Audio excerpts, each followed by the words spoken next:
LongHouse Reserve is a sculpture garden. It's lots of people think of it. It's a sculpture park. It's a historic house. It's so many things to so many people. I like to call it a sanctuary. Welcome to Inside the She Cave, Trailblazers, Innovators, Rule Breakers. I am your host, Cindy Glansrock. On today's episode, I am excited to welcome Carrie Rebora Barratt. Carrie is the director of LongHouse Reserve, a dreamy 16-acre sanctuary in East Hampton, and a sculpture garden with over 16 works of art. Carrie took on this role after the passing of the founder, Lenor Larsen, a preeminent fabric weaver and textile designer. She faced the challenges of managing a transition and the grief that comes with the loss of a founder. Carrie's background is an art historian, and her appreciation for history and culture influenced her expanded vision for the LongHouse Reserve. She served as the curator of American paintings and sculpture and the deputy director for the collections at the Metropolitan Museum of Art. Later, she became the president and CEO of the York Botanical Gardens. Her knowledge and experience made her very well suited for the evolution of LongHouse Reserve, as she aims, while preserving the beauty and sanctity, to create a place that inspires living with art in all forms and fosters imagination, ideas, and exploration. Carrie is involved with the curation and creation of various events and programs throughout, including the Summer Benefit, art residency, book talks, walking meditations, yoga, and many art-making activities. She is passionate about creating connections and providing a space for people to gather and engage with art and nature on the grounds of LongHouse Reserve. I look forward to our conversation inside the She Cave and outside in the gardens of LongHouse Reserve.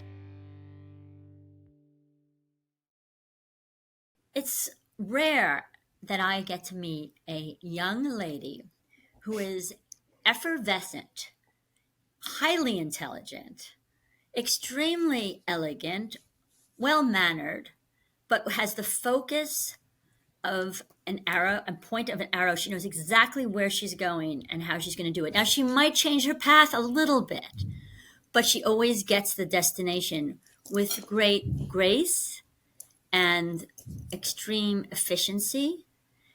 That's Carrie Barratt. Thank you for being with us, Carrie. You are extremely recognized by many people as the light of LongHouse right now. And thank you for bringing light to LongHouse. I know Jack Larsen is looking down and saying, my God, thank God for Carrie. I know she's maybe been put through a bit of a turmoil, but she can handle this. And that's because you are a trailblazer, innovator, and rule breaker. So tell me, do you see yourself as a trailblazer, innovator, and rule breaker? And if so, how do you? And then we'll go back in time. Well, thank you, Cindy. And I'm still taking in the flattering comments. You just portrayed me as I always hoped I would be. You know, I strive to have gravitas, but also a sense of humor. I hope that I appear graceful, because I think grace is one of the most important attributes that any of us can strive for. And yet, you know, you have to be tough, right? Women, we have to be like graceful, tough, grave, and funny, all of these things. So thank you for recognizing and alert. Alert, focused, all of that is what I'm trying to do. How long have you, by the way, now been at this beautiful 16-acre preserve? I don't know how you could describe it best to me. LongHouse Reserve is a sculpture garden. It's lots of people think of it. It's a sculpture park. It's a historic house. It's so many things to so many people. I like to call it a sanctuary. Yes. We're today, I don't mind saying that while I'm talking to you today, we're in the middle of Hampton's Tech Week. So today, LongHouse is a conference center, an institute for thought leaders who are here talking about technology, digital, artificial intelligence, fashion, finance, innovation, entrepreneurship. You can just feel the minds that are here. And I can't even believe, I pinch myself that this is where we've gotten to in less than 3 years. I came in the fall, October of 21. I got a phone call from a board member who's a friend who had known Jack for a very long time. And she called me one day and said, you probably read in the paper or heard that Jack Lenor Larsen passed away in December of 2020. We've kind of muddled through since then, but it's falling apart. Jack died We fired the executive director, which was the right thing to do. But turns out he was really popular and beloved. The board is a group of his friends, well-meaning, generous in spirit and of pocket, but looking at a future in which there will have to be, more money, and a staff who was largely in tears. When I got here in the fall, I felt a lot of anger. I felt a lot of confusion. Honestly, it felt like I didn't come to do crisis management, but that's what it felt like. And then I realized, did you know? Well, no, but I realized it was grief.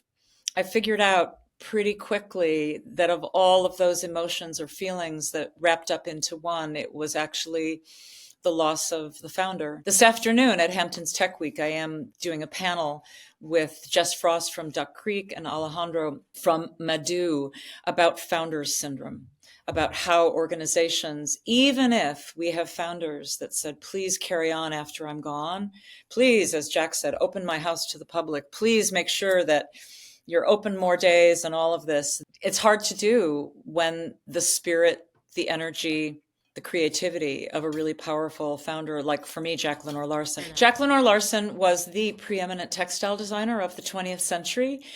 I'll name drop, he worked with Frank Lloyd Wright, Mies van der Rohe, Gordon Bunshaft. He did upholstery and draperies, interior design for the good and the great and the many. He also traveled the world. He started his own business in 1954. He was 27 years old, wanting to build his own thing rather than work for somebody else. In his own words, he traveled to Africa partly because he thought that he would teach weaving, and instead he learned weaving. He later, in his later life, became very enamored of Japan. He visited Japan 34 times. So where I'm sitting now, which happens to be Jack's room in LongHouse, the house that Jack built. The house that Jack built 34 years ago is based on the Shinto shrine on the Ise Peninsula in Japan. Really? Jack had a very distinguished career as a textile designer. And in 1990, he sold the license to Larsen Textiles in order to build LongHouse. You can still buy Larsen. There is a Larsen studio, just like there is a Christian Dior studio or a Yves Saint Laurent studio. Designers who are gone, but their name and their legacy carries on with designers who continue to be inspired by the work that they did. Going from that moment in the fall of 21 of real transition and crisis and grief to a place where we can begin to really appreciate Jack Larsen as a historical figure, as an artist. So then I become a scholar and a researcher and a curator. We begin to gather more art on the property that aligns with his vision or complements what he was doing here. And then the garden is an enormous part of what we're doing. Aside from the art in the house, the garden is exquisite. I understand that your vision transitioned a little way from Jack's vision, not in an entirely different way, but that he brought many plants in from all over the world, and you're trying to stay a little more focused on what actually works in the Hamptons, is indigenous to the Hamptons or local. Is that using less pesticides? I mean, just becoming more environmentally aware? Am I incorrect in saying that? Or correct me if I'm wrong. No, I wouldn't say so. Jack developed so this was a potato field, a property that Jack bought. Can you imagine? He bought 26 acres in the lower Northwest woods in the 1970s. Would be impossible. And he wasn't a wealthy man. This is in East Hampton. East Hampton and the Northwest Woods. So above, people think of the beach when they think of East Hampton. There's also this beautiful, beautiful woodland area.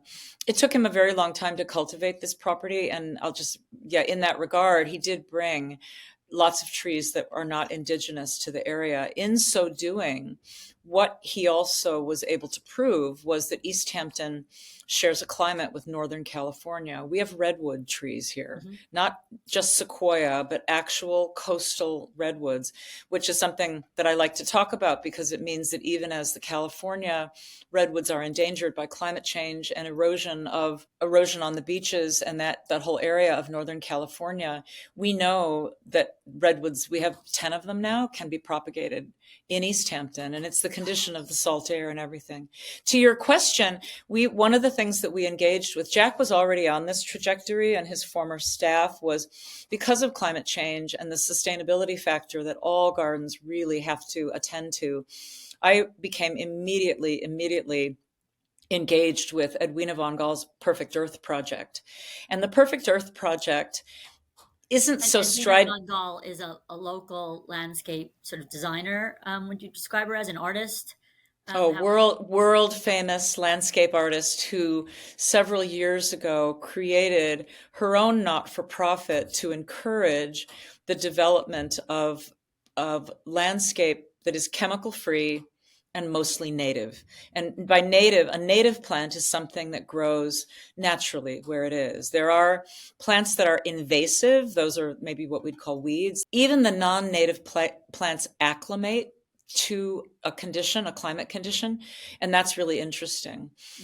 What we're trying to do is we do replace plants that Jack planted if they've died, but by and large are looking for native species, and we are completely chemical free. You have like so many almost areas. It seems like you're in different parts of the world as you walk through your gardens. So where you have the Ai Weiwei sculptures, I don't know what you call that sort of forum area. The amphitheater. Like, how was that even created? It's amazing. Oh, well, we'll look at the pictures. The amphitheater is an amphitheater. It's a surround that, like a bowl of earth that Jack built when he excavated for the house. So the amphitheater was actually built before the house was erected. And Jack also created the dunes with the excavated earth. We're what's called a closed loop, always has been, which means none of the earth and none of our plant material, our cuttings, our leaves that fall, none of it goes to the dump. It all stays here. Wonderful. So anywhere you see undulating ground at LongHouse, it's something that Jack had created for sort of sculptural effect of the landscape. One of my favorite sculptures, and I know we're going to speak to some of the artists, but is Yoko Ono's wonderful chess piece where all the pieces are white. What is the title of it? It's called Play It by Trust. Play It by Trust. when both the black and the white is all white is pieces. But what did he choose? Do you know how he came up with where the sculptures would go within the gardens, and how was that thought through? We're studying now and trying to find documents that would give us the narrative of how this place came together. And that's me. I'm practical and I like a project. What we're going to do is to work on what's called a cultural landscape report, so that story, the good question that you just asked, can be told. Right now, we know that a lot of those stories are told just by walking the landscape. Jack really did create galleries. Mm-hmm. He didn't have a landscape designer come in and do it all at once. This was like a 20-year project. I think the LongHouse that anyone sees today probably was in place by about 2000. So 2000, 2010. So 10, 20 years in time to get this all together and to keep moving it. Bonifacio Rojas, one of our current staff people who has been here since the very, very beginning, yes, planted most of the trees, will attest to that. In terms of the sculptures, I think Jack created gardens around them, mm-hmm, versus saying, oh, let's put the Yoko Ono in this garden. The early sculptures, the Yoko Ono Play It by Trust, the Buckminster Fuller Fly's Eye Dome, the Sol LeWitt City, are the three major pieces. They happen to be all white. They happen to be people who were friends with Jack. Yoko knew him. She was honored at our benefit one year, I think in 2013. Yes, white sculpture. So it's interesting to me that the three major pieces on the property are all white, and which allows us to talk about peace, to talk about sanctuary, to talk about purity, to talk about peace. Our benefit this summer is called Imagination, and I think that kind of harks back to the work that Yoko did with her late husband, John Lennon, imagining a world of peace. So in answer to your question, I think that there were pieces came and then landscape was built around them, versus what happens now in many botanical gardens is that the landscape exists and then the pieces kind of get placed. I do recall the Dale Chihuly show when he had them all over. I know the one. Oh, I wish I'd seen it. I wish I'd seen it. Extraordinary. These like bubbles of colored glass, Venetian glass. And in honor of Jack and Dale, I have my little blackbird on my finger, which I got in Venice, which is Venetian glass.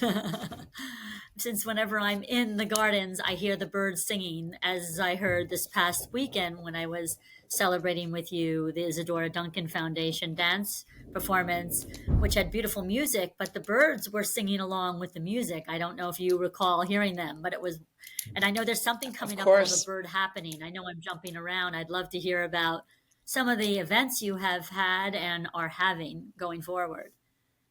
Oh, well, we have our big event is our summer benefit on July 20th. We're honoring Kenny Scharf, the artists Kenny Scharf and Tony Baccara. Our MC for the night is the incredible performer, costume designer, raconteur Machine Dazzle, who had a show at the Museum of Art and Design, a retrospective just a couple of years ago. Well, I know Tony rents a place in Sagaponack because he invited me to come visit. Yeah, Tony comes out every summer. Yeah, he loves it out there. So that's what's so inspiring, that artists love the Hamptons. So they want to come to your benefit and they want to be honored. I would say that Lenor Larsen, Tony Baccara, Kenny Scharf, artists who we honored, artists here are part of a legacy of, everyone says it's the quality of light. So everyone from Jackson Pollock to Andy Warhol to Robert Rauschenberg, Willem de Kooning, the list goes on, Lee Krasner, the list goes on and on and on and on, John Little. It just, and then artists who are in our midst. One of my favorite parts about our summer benefit is that it includes an auction this year of easily 50 artists, many of whom are local, some of whom are not. And the ones who are not are people who love to come out here. They give us a percentage where we do an online auction. I hope everybody will, look at it. And we have fabulous, amazing, world-class works of art. That auction will launch. I've bought, whether it's a Kiki Smith. I always look for local artists, but I also look for artists that just offer beautiful works for your event. Good. Well, Cindy, I hope you'll tell all of your friends to look, because this year it's better than ever. Okay. It launches June 20th on an auction platform that we're devising ourselves, really going sort of independent rogue to see what we can do. And it's going to be amazing. I feel that that's what you've created at LongHouse, or are still creating at LongHouse, I should say. It's ongoing, is this wonderful team of people. I know you have someone new from one of the big galleries that recently, I guess, closed, Hyman Reed, and you have other people, but you know how to find good people. I think, well, they're gravitating here. It's true that since I arrived in 21, the staff is now entirely new. I'm pleased to say that I didn't fire anyone, that people left, that people had worked with Jack, just people left of their own volition. And I'm also and I think they've all found their way. Change is hard. Change is constant. What do they say? The only thing, the only constant is change. Transition is hard. Transition that comes from death, from change, from relationship changes. I think if we think of our family and friend relationships as really no different in terms of human interaction than our work relationships. It's all people, right? It's all people. And I've done a lot. I'm old enough now. Thank you for calling me young, but I'm old enough and I have enough experience to know that we just, we have to take perspective and know who each other are, and then try to do the best we can to be with each other in some kind of peaceful sense. It's the only way. It's the only way. How women are very much understanding that we need one another. I mean, men probably too. They don't always admit it. I always love that Barbra Streisand song, "People who need people are the luckiest people." Yeah. And I think that yesterday was the opening of the Tribeca Film Festival, and Diane von Furstenberg's movie was the opening movie, called Woman in Charge. And as I watched it, I thought, oh, you saw it. You're so lucky. Oh. I saw it and I thought of you. You did? I thought of you. I'm so flattered. Women in charge. Ugh. And she's about her children. She's about creating things. She's about attracting really important people around her, and the love of, her partners in her life, which there were many.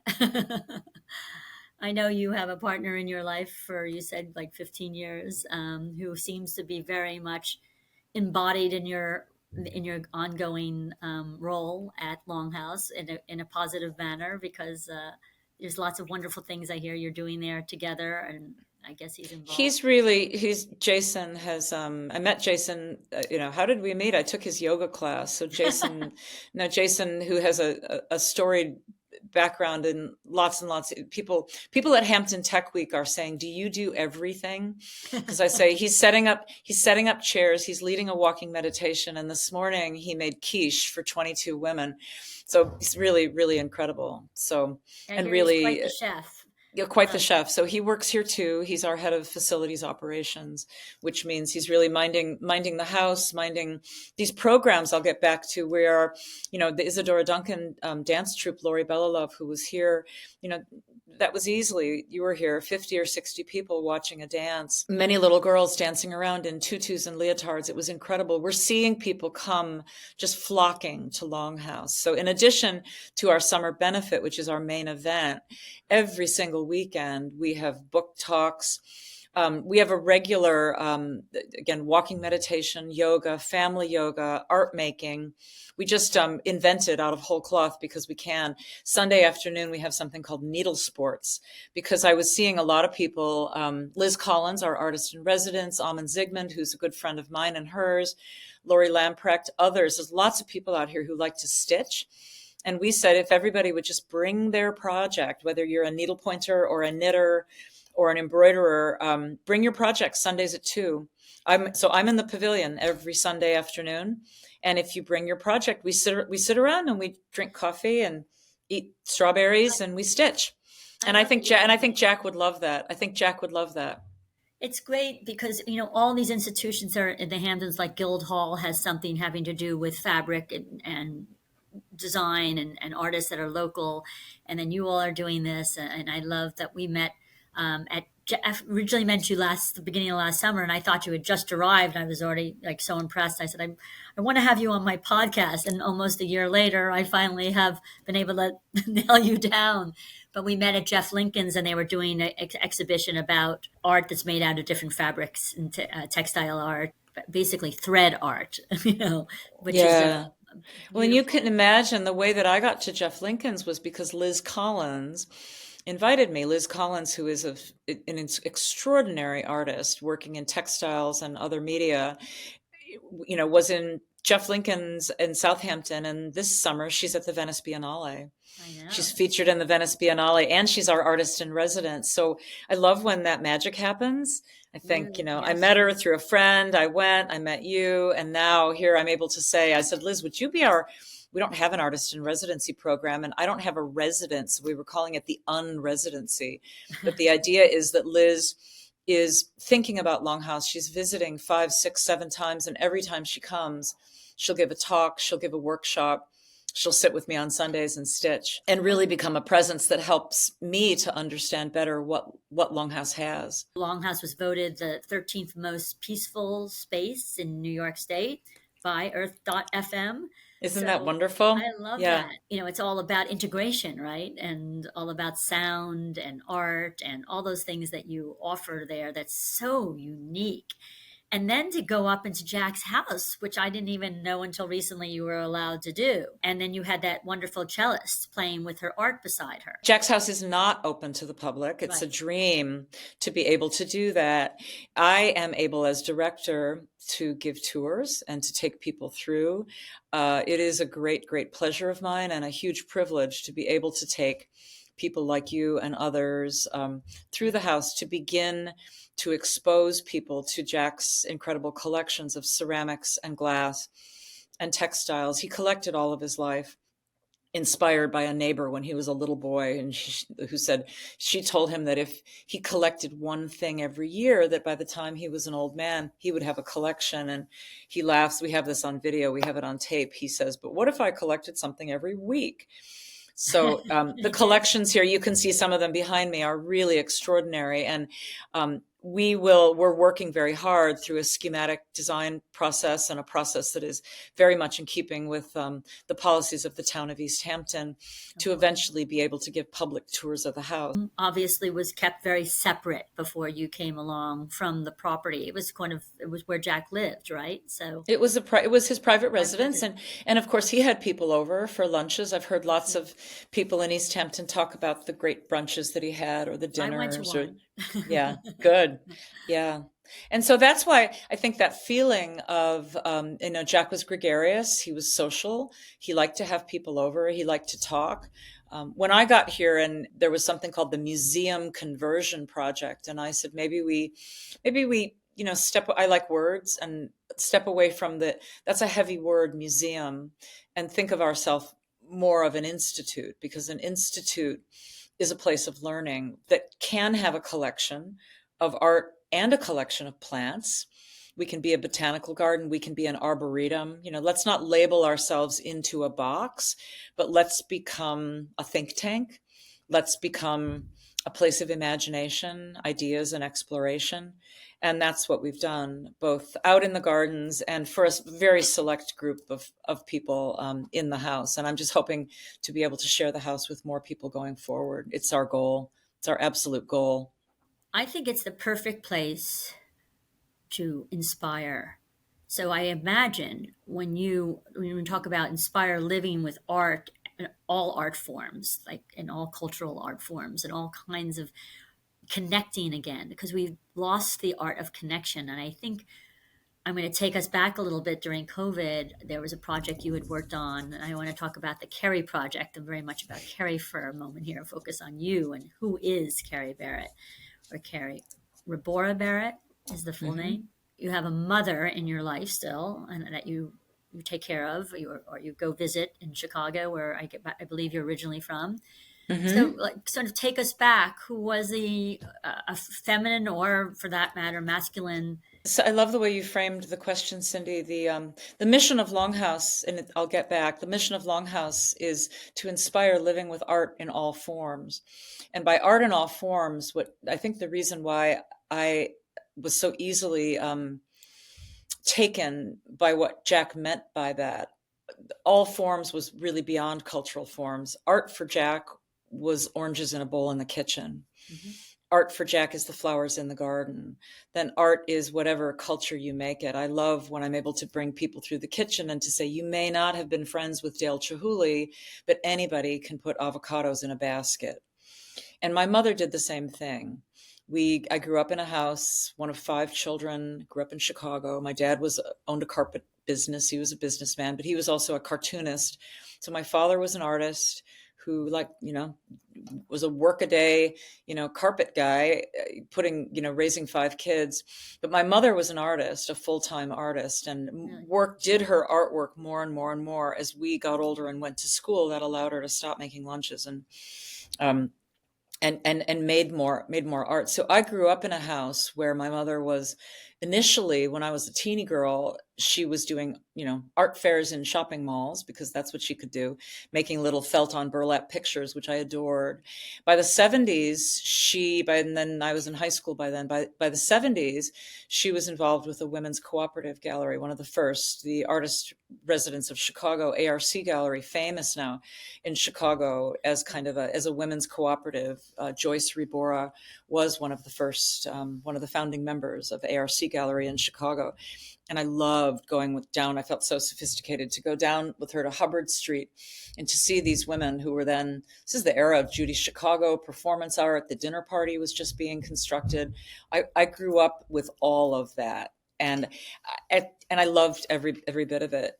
As a kid, I used to complain, I'll tell you, but my mother would quite regularly, I think it was always like my sister, my brother was a year younger than me, but she would take us out of school and take us to the Art Institute for a day, just because, so that she didn't have to be home at 3:00 when we got home from school. This would have been grade school. And I remember not liking it very much. I would say, I want to go to school. And she would say, I'm taking you to the Art Institute. So my whole life was art and museums. It meant that by the time I was somebody with my own agency of what to do on a Saturday or where I wanted to go, I quite naturally gravitated. I started going to the Art Institute by myself. I decided to go to the University of Illinois in Chicago and get, a degree in the history of art, architecture, and art. It was easy. How you find your subject matter. I started as a history and economics major, I don't know why, but I immediately found art history to be, if I could see things. Yes, you were a visual person. I was a visual person. If I could see it, if I could see a portrait of Thomas Jefferson, I wanted to learn more about him, much better than just reading a book about him, right? You and I are the same in that respect. That's how I remember things, through the visual. Forget about last names. Can't remember names. Well, I don't want to jump to what you ended up doing. You ended up in the museum world for a very long time. But before we go there, you're also this athlete. I mean, you've done triathlons, I believe. You're a swimmer, a runner. You figured out early in life, I would think, about work-life balance. Is that through parents? Is that through yourself? Just an instinct? Is that a DNA? I mean, you said you live a rich life, and I love that expression. I think you also said, also relevant life. Those are all really important words to me that describe Cary. So how did you create this balance so early on?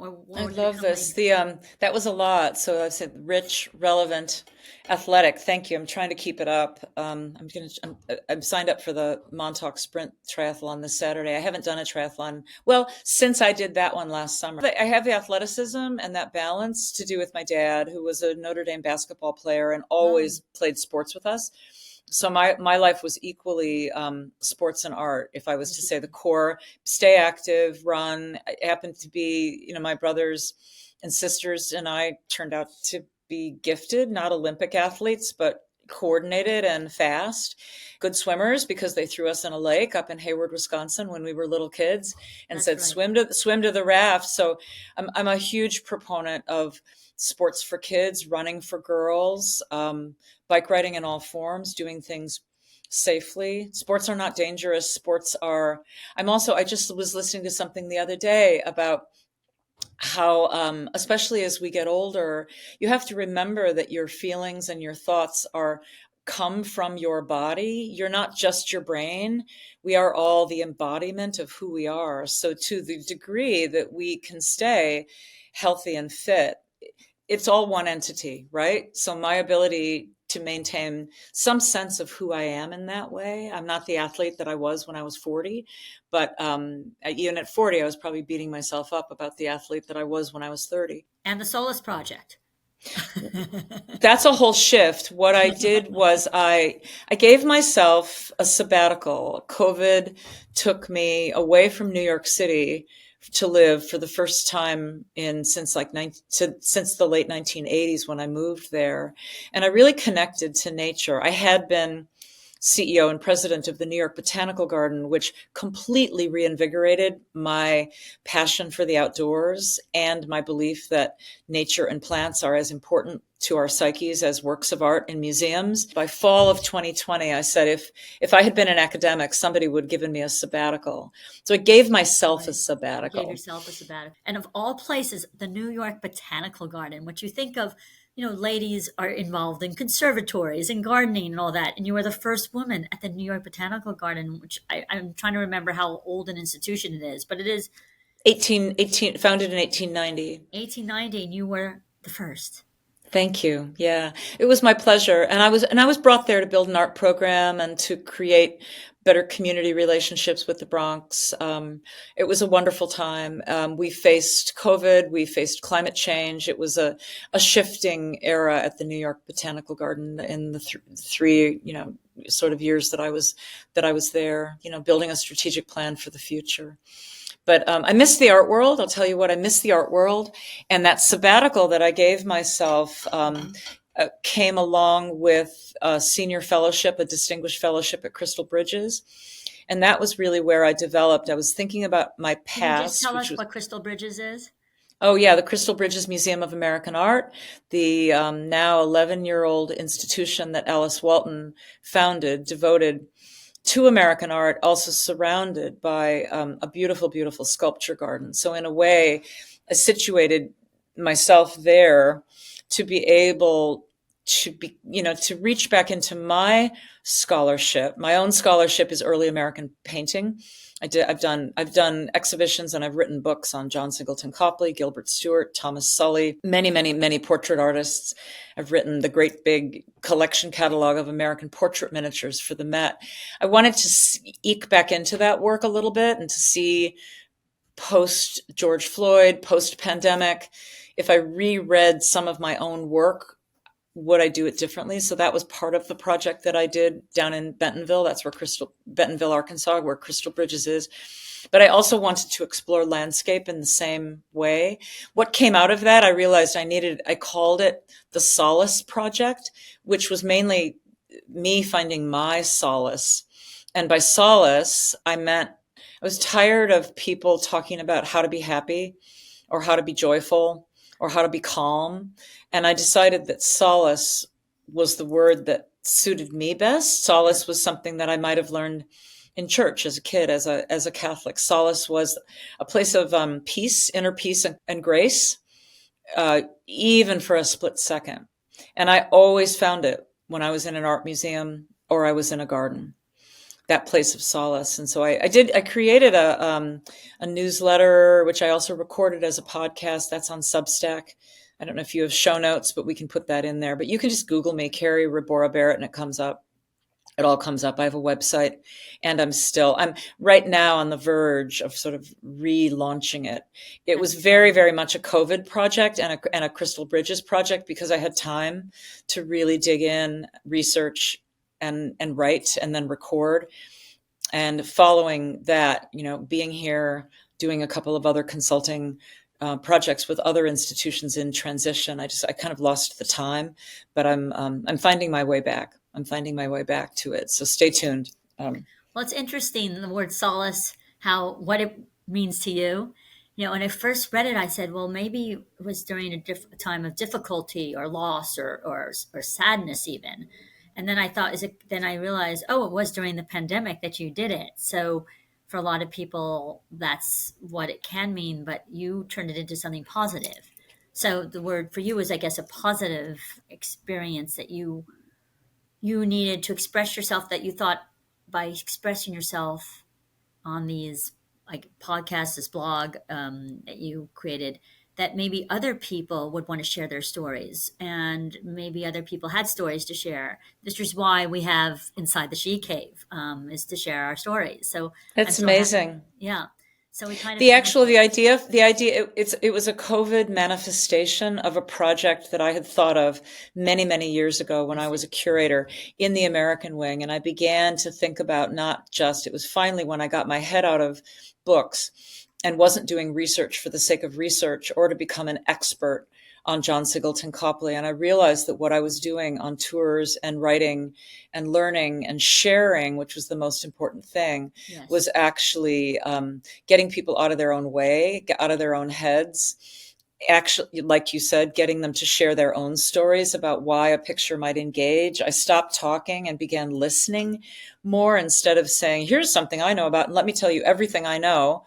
I would start my tours by saying, what do you see? What do you feel?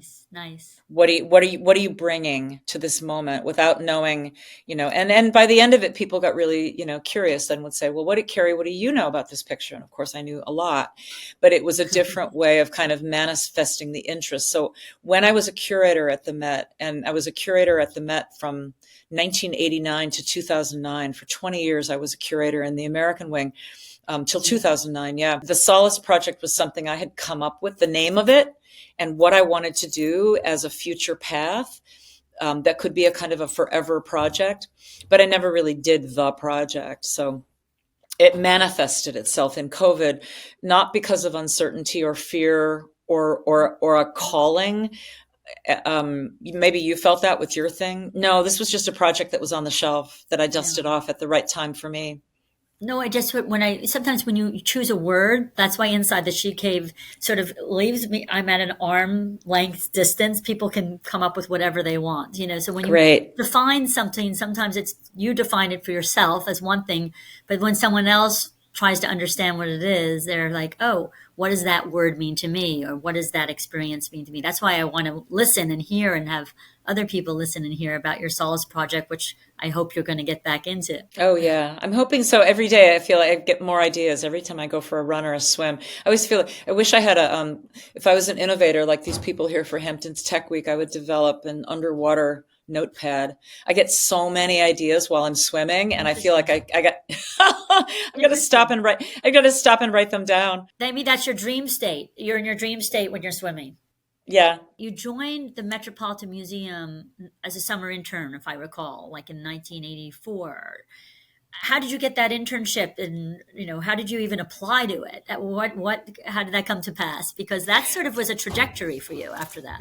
Yeah, that's a crazy story because I remember going to a career panel at Mount Holyoke College where my friend Paul Stady was a professor, and that was the main question people would say. I was by then a curator, and the young women would say, how did you get your job? I was then a very, very early graduate student at the City University of New York.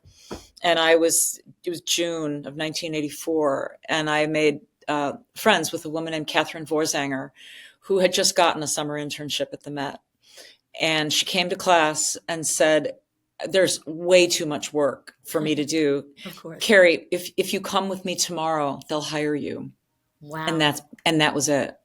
That's called having a good friend and connection. And they said, I brought my friend Carrie around. She's super smart. I'm just wondering. And she had overheard them say something about if we only had another intern. So I skipped the queue. But then what that means, what I ended up telling the young women at Mount Holyoke back in the day, it didn't mean I got a free pass. It just meant that the door opened for me. That meant I had to work even harder to prove myself. I work so hard. I still do. And I did that summer internship. And by that time, and then I got a fellowship. I got a Mellon fellowship at the Met for 2 years that helped me write a master's thesis and a doctoral dissertation, but at the Met. So I was always there. And then when that was done and I got my PhD, they made me a curator. So it was quite, yes. Like, oops, that happened, but it was also linear. And I worked my ass off, all the time. I like that.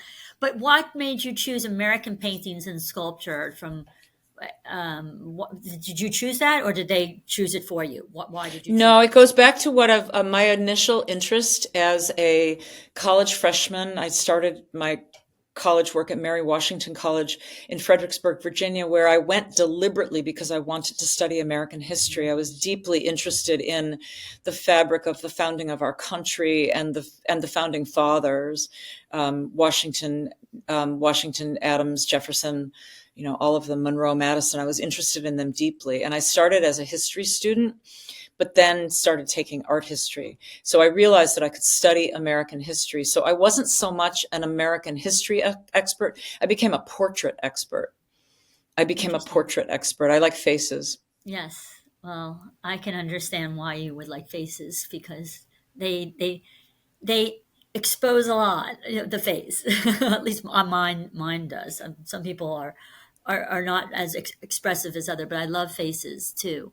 It's interesting during the Women's March, which I went down to Washington, D.C. for, there was an exhibition at Smithsonian about the wives of the presidents, which I think we often sometimes forget the importance of the wives. Isn't that remember the ladies is remember what they, the ladies. Yeah. Remember and the ladies. I hear an expression used around town, jugs up. Oh, that's a Mrs. Maisel, tits out. Mrs. Okay, Maisel. there you go. Tits up. Tits up.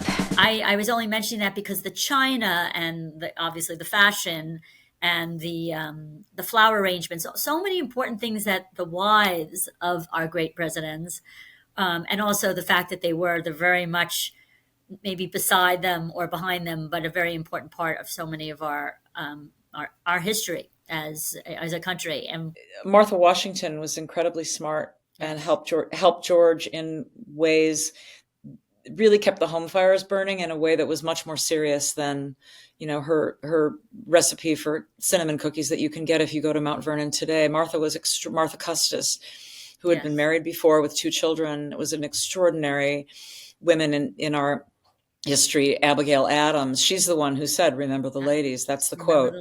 Those early first ladies were part of the absolute fabric of our lives. They did very, very serious work with children in early healthcare initiatives, just sanitation. Women have always been interested in very important things for our country. Elizabeth Schuyler Hamilton, also, or Eliza as they called her. I mean, she was really quite a philanthropist, and she was a great advocate for her husband's legacy. So often it's about, they are the trailblazers for the legacy of their men. Eleanor Roosevelt, of course, her gardens and all the things she did. We have just such great women who actually gardening and landscaping and flowers. That was such a big part of creating the softness and the beauty of the homes, and when they entertained and when they invited. Well, you think of Lady Bird Johnson, who basically, was known for her beautiful gardens, but if you really dig into it, is responsible for the Highway Beautification Act across the country, infrastructure for America. Look at Betty Ford and addiction and mental health. Betty Ford, we could go on and on. Yeah. And the Rose Garden at the White House. Jacqueline Kennedy, right? I mean, that's why it's interesting how important it is that we do give the credit and the hats off to the women, because they're often not recognized and their stories aren't told, and we wanted them, because women are not as shameless about telling their stories. They're not as egotistical about wanting. Well, and thank you for having a venue and asking the right questions. So I don't know that we're not shameless, but women do a lot. And look at me, you're asking me questions. I don't spend most of my day talking about what I've accomplished. The only way I know how to do things is to do things. Exactly. But you can't do things if you're talking about them. So try very hard just to kind of get out of my own way, move along. Keep doing the good work. One of the things, about women that Diane von Furstenberg was sharing yesterday about being fearless is so important. Sometimes just getting over that, ability to say, this is what's right. This is what we're going to do, and we're going to make it happen. As you said, don't put that idea in my head, Cindy, that I can't do something. How about that I just can do it? The other thing that I was mentioning before, and I feel like I'd love you to answer this, is being kind of unapologetic at the same time as recognizing when you've made a mistake, saying, well, this didn't work. We tried. We'll move on from it. But I'm glad we tried to know that it didn't work. Has that ever happened to you where something hasn't worked out? And God, failure, sure. Yeah, and I know the popular word is pivot. I like apologies. I think apologizing is core to anyone's being. So the unapologetic, I got it wrong. I don't think that's, not trying to correct you, but I just if this is about me, I think apologies are important, and how to give an apology is something that I've sort of become a student of, so that you're able to, you just did it. I'm sorry that happened. It won't happen again. We'll do it differently the next time, versus I'm sorry that happened, but I couldn't get here on time and it rained, and the excuses that come out, the I'm sorry, but, is always throws the apology back on the person. It's not about being like mopingly sorry about something, but actually saying, well, that didn't work. Let's see if we can figure out another way, of making this happen, Well, you're curious. That's what I see in you, this constant curiosity. So as you evolve and as you bring this board on board, where I understand you have new board members, and I hear a lot of them are close friends of yours, or you've become close friends. LongHouse's board was, when I got here, just an extraordinary group of people who Jack had brought together because they were, great gardeners, great landscape designers like Debbie Nevins, great textile people like Sherry Dongia, great people in the fashion world like Diane Benson, who is famous because of Diane B. If anybody's as old as I am, that Diane B. was one of the great fashion stores, in New York a long, long time ago. And Diane is now a resident of East Hampton with her wife, Liz Marigold, real movers and shakers in our community. there were about 10 board members when I got here, and we knew that for LongHouse to thrive, that the goal was to double the board. New people, a greater degree of philanthropy. I report to the board. I'm not in charge. The board is in charge. And to create that layer above the director was absolutely essential for LongHouse to thrive. Back to what you asked me, I came on a 4-month contract in October of 2021. And that was 2 years ago. It'll be 3 years in October.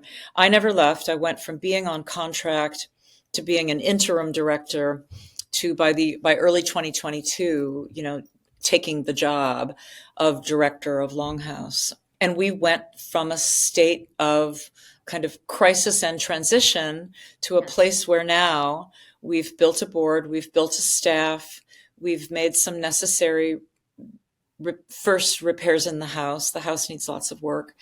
We've done we're now conducting a study of the garden. We've redone our budgets. Our financial systems are transparent. Our HR systems are transparent. We have an employee handbook. So these are the kinds of things that are, in the tediousness of but it's absolutely on top of that. You got to have that then to get, Lori Bella Love to come and dance, or to have Hampton's Tech Week. We wouldn't have the infrastructure to create this program. One of my favorite events is your container event, by the way. I love coming to that. Planters on and off. That's every other year. Every other year. So I guess this is the off year.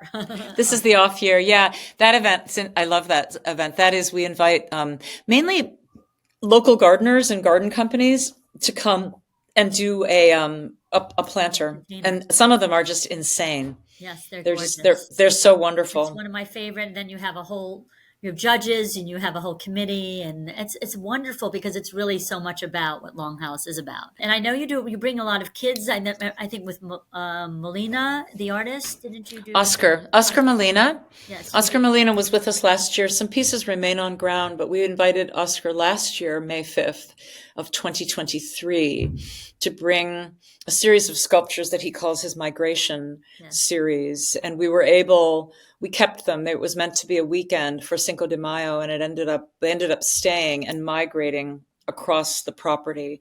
And that allowed us to talk about immigration and change and family dynamics. The pieces look like a family wandering around the property. And it created the means for us to do a lot of really good children's programming with our Latin community. Oscar is El Salvadoran, but it allowed us to work with OLA, the Organization for Latin America. It's based in Sag Harbor, and to bring, to really develop our Latin community by bringing Oscar here. I know you have an Italian furniture designer that is redoing the furniture. Paola Lente. It's the 40th anniversary of Paola Lente Furniture. Yes. And Paola, we're getting over 1,000 pieces of furniture. Wonderful. Hopefully next week. They're arriving, and they'll be installed by the middle of June. And to sit on and to enjoy all over in our pavilion, by the pool, by the pond, and throughout our landscape. You'll see this beautiful, beautiful, colorful, exquisitely designed furniture. So you mentioned birds, and we do have bird walks. They're coming up. The birds are now just arriving. The birds you heard last week they're just migrating. We're seeing a greater influx of extraordinary birds than we ever have before. We can tell it by the sound. We can also tell it. We've put up a series of fountains and nests. They're all coming back. And once they're back, we'll be having birding tours early in the morning, because that's when birds are out, once it gets to the heat of the day. But we have birds. And if you come in the late afternoon, we also do these twilight tours. We have the most amazing array of frogs that you only hear, in the late afternoon, early evening. But they're a real chorus. Let me ask you one question. Toshiko, because I know that wonderful, besides, we did mention Yoko Ono being honored this year, and you talked about the chess set, but you also have that wonderful wishing tree. Oh, right. Yeah. I just want to mention that because I want to put that artwork up. And then also Toshiko, who is that wonderful gong as you enter. Mm-hmm. Yeah, it's called the Gateway Bell. So we had mentioned the Yoko Ono chess set. You're right to bring up that we also have a Yoko Ono wish tree. So all of our visitors on the way in or the way out are welcome to make a wish on a beautiful piece of silver paper, wrap it around the tree. Right now it's covered in wishes. We don't read them. They disintegrate on the tree, and then we put them in a box and we send them to Yoko.